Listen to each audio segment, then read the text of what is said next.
Kapag nagsasawa ka na sa pagiging single mo, huh? Ito lang may ipapayo ko.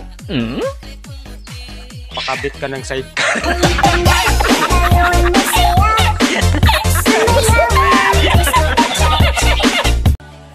Para to sa mga babaero dyan.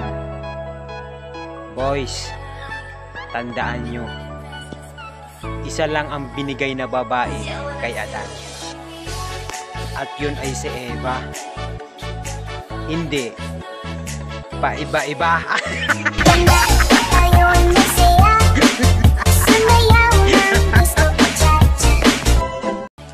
Shout out nga pala sa mga kababaihan dyan.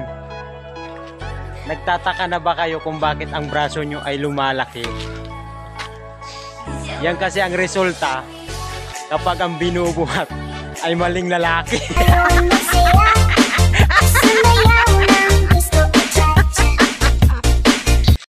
Guys, konting paalala lang. Huwag naman kayong masyadong magalit sa mga tsismosa. Kasi minsan, sila din ang makakatulong sa inyong mga sarili. Sila kasi ang nakakaalam kung sino ang kasama ng mister nyo gabi-gabi.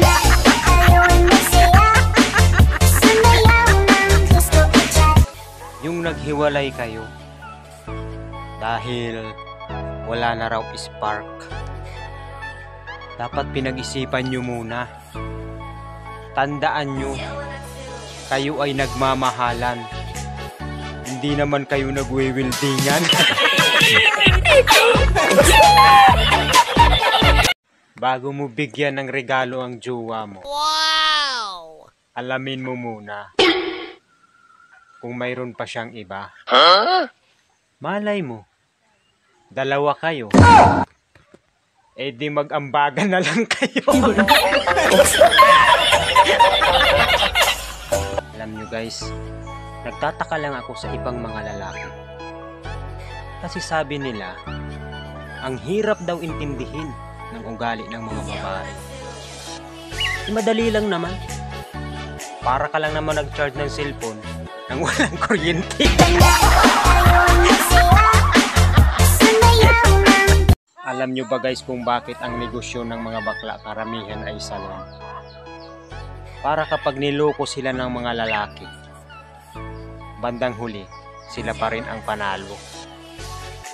Kasi ang bakla guys, hihinga ng pera ng mga lalaki. Yung mga lalaki naman, ibibigay ang pera sa mga babae. Tapos yung mga babae naman, pupunta sa kanilang salon para magparipand ng buhok.